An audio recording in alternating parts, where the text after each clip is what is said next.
Exodus chapter 21, NIV. These are the laws that you are to set before them.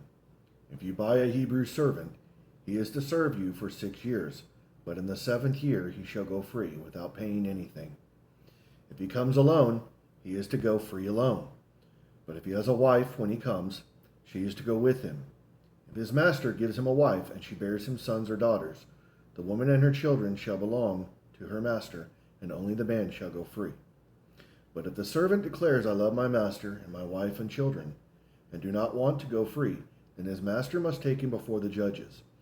He shall take him to the door or the doorpost, and pierce his ear with an awl. Then he will be his servant for life. If a man sells his daughter as a servant, she is not to go free as male servants do. If she does not please the master who has selected her for himself, he must let her be redeemed. He has no right to sell her to foreigners, because he has broken faith with her. If he selects her for his son, he must grant her the rights of a daughter. If he marries another woman, he must not deprive the first one of her food, clothing, and marital rights. If he does not provide her with these three things, she is to go free without any payment of money. Anyone who strikes a person with a fatal blow is to be put to death. However, if it is not done intentionally, but God lets it happen, they are to flee to a place I will designate. But if anyone schemes and kills someone deliberately, that person is to be taken away from my altar and put to death. Anyone who attacks their father or mother is to be put to death. Anyone who kidnaps someone is to be put to death, whether the victim has been sold or is still in the kidnapper's possession. Anyone who curses their father or mother is to be put to death.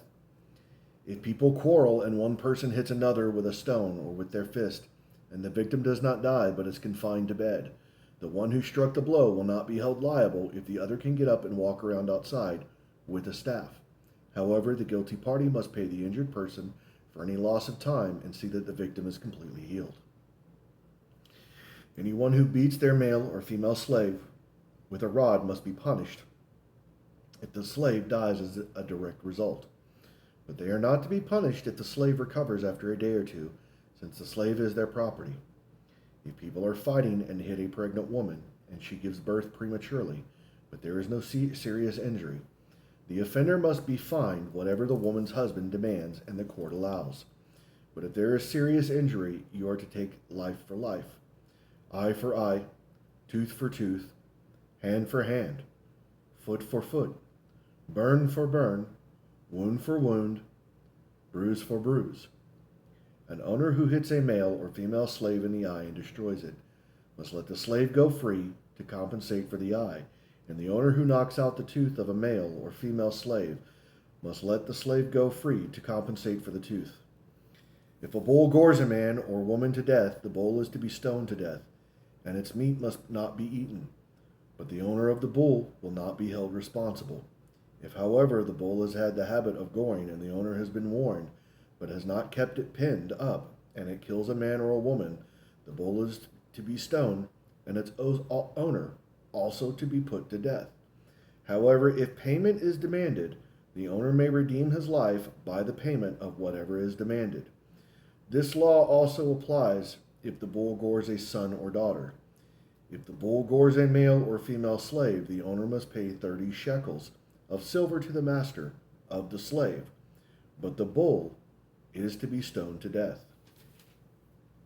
If anyone uncovers a pit or digs one and fails to cover it, and an ox or donkey falls into it, the one who opened the pit must pay the owner for the loss and take the dead animal in exchange.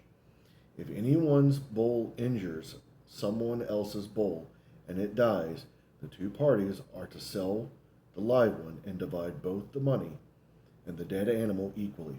However, if it was known that the bull had a habit of goring, yet the owner did not keep it pinned up, the owner must pay animal for animal and take the dead animal in exchange.